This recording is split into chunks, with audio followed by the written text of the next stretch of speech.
গাঁওবাসী সহযোগত আয়োজন কৰা অবিৰত ভাগৱত কাৰ্যসূচীত আমি সহযোগ কৰিবলৈ পাই নিজকে ধন্য মানিছো আৰু অন্তৰটোত এটা আধ্যাত্মিকতাৰ বিজয়ৰ সৃষ্টি হৈ সকলোৰে মাজত সাম্য ভাতৃত্ববোধেৰে যিটো মিলাপ্ৰীতি দেখা পাইছো আমি পৰম শান্তিত হৈছো। আমি আগত আহিছো আমি এজন পাঠকী হিচাপে ইয়াত ভাগৱত শ্ৰৱণ কীৰ্তন ধৰ্ম আচৰণ কৰিবলৈ সেই মতে আমি ইয়ালৈ অহা হৈছো।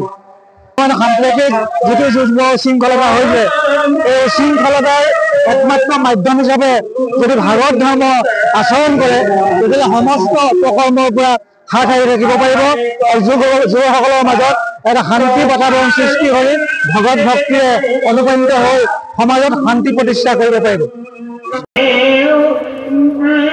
কুকুৰাচোৱা গাঁওবাসী ৰাইজৰ উদ্যোগত স্থানীয় ৰাইজৰ সহযোগত কুকুৰাচোৱা গাঁৱৰ বৰনামঘৰত আজিৰ পৰা অবিৰত ভাগৱত পাঠৰ আৰম্ভ হৈছে।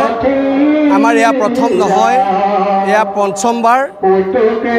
আমাৰ এটাই কামনা এটাই আশা গাঁওখনৰ সকলো দুখ দুৰ্গতি নাইকিয়া কৰি গাঁওখনৰ সৰ্বতোপ্ৰকাৰৰ কল্যাণৰ বাবে আমি ভাগৱত পাঠৰ আয়োজন কৰিছোঁ। হয়তো প্ৰভু ভক্তজনাই আমাক কৃপা কৰিব, আমাৰ ভৱিষ্যতসকলে এটা সফল জীৱন পাব।